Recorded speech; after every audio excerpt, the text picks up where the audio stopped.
প্ৰথম প্ৰশ্নটো হ'ব লাগিছিলে যে মুখ্যমন্ত্ৰীয়ে টুইন টাৱাৰ বনাই থকা বুলি ক'লে। আমাৰ মুখ্যমন্ত্ৰীজন এনেকুৱা এজন মানুহ যি হাতীক ঘোঁৰা বুলি কৈ দিলেও বহুতে হাতীকে ঘোঁৰা বুলি চিঞৰি থাকে।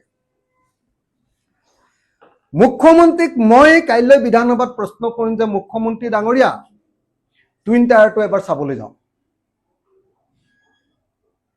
আপোনালোকে চাওকচোন, টুইন টাৱাৰ বনাম বুলি কৈছিলে ট্ৰেড চেণ্টাৰৰ কাৰণে, ট্ৰেড চেণ্টাৰ। এতিয়া আমাৰ সচিবালয় ভৱন এটা বনাই আছে, দুটা ঘৰ দুফালে বনাই আছে, সেইটোকে বোলে টুইন টাৱাৰ। আপুনি চাওকচোন, এনেকুৱা আপাদমস্তক মিছলীয়া মানে ভৰিৰ তলুৱাৰ পৰা চুলিৰ ওপৰলৈকে মিছলীয়া মানুহ ৰাজনীতিত যদি কোনোবা আছে গোটেই পৃথিৱীত, সেই মানুহজনৰ নাম হিমন্ত বিশ্ব শৰ্মা। তেওঁ পুৰুষক মহিলা বুলি কৈ দিয়ে, আৰু আপোনালোকেও মহিলা হয়, পুৰুষটো মহিলাই হয় বুলি কৈ দিয়ে। তেওঁ কৈ দিয়ে যে পশ্চিম ফালে সূৰ্য উদয় হয়, আপোনালোকেও ক'বলৈ ভয় কৰে, এইটো ভুল ক'লে নেকি বুলি ক'বলৈ ভয় কৰে। মুখ্যমন্ত্ৰীয়ে কৈছে পশ্চিম ফালে সূৰ্য উদয় হয়, তাৰপিছত আপোনালোকে মৌনভাৱে ৰৈ দিয়ে। আৰু আমি যদি ভুলো নকৰোঁ তেতিয়া কয় যে এই অখিল গগৈ গোটেই সমস্যাৰ সৃষ্টিৰ মূল, যত দোষ নন্দ ঘোষ, হয়নে? হিমন্ত বিশ্ব শৰ্মাই মিছা কথা কয়। তাৰ আটাইতকৈ এতিয়া জ্বলন্ত উদাহৰণটো আছিল twin tower. Twin tower Sarbananda সোণোৱালে বনাম বুলি কৈছিলে ৱৰ্ল্ড ট্ৰেড চেণ্টাৰ বনাবৰ কাৰণে, যে তাতে সেই পৃথিৱীৰ কোম্পানীবিলাকে তাতে অফিচ বনাব, এইফালে কোম্পানী থাকিব, এইফালে কোম্পানী থাকিব।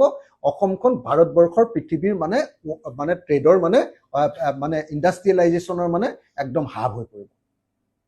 এতিয়া আকৌ হিমন্ত বিশ্ব শৰ্মাই কৈছে যে আমি ছেক্ৰেটেৰিয়েট বনাই আছো নহয় টুইন টাৱাৰ।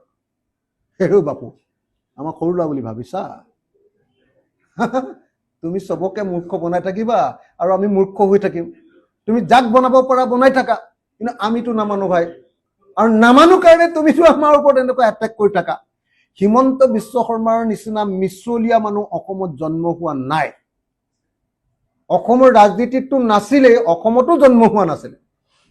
ভৱিষ্যতে কেতিয়াবা হিমন্ত বিশ্ব শৰ্মা বুলি চব মিছলীয়া গাঁৱৰ মিছলীয়া ল'ৰাবিলাকৰ নাম হিমন্ত বিশ্ব শৰ্মা বুলি নাম ৰাখিব। চাই থাকক আপুনি, চব পৃথিৱীৰ মিছলীয়া 2 নম্বৰী দগাবাজগীটাৰ নাম হিমন্ত বিশ্ব শৰ্মা বুলি ক'ব। কেনেকুৱা মিছামিছি কথা কৈ থাকে। আৰু আপোনালোকৰ সাংবাদিকবিলাকক কৈ আছে আমি টুইন টাৱাৰ বনাই আছো, তোমালোকে দেখা নাই, কি উল্টা কথা কৈছা। আপোনালোকে কোনেও উল্টাকে নকয়, আকৌ উল্টাই নধৰে।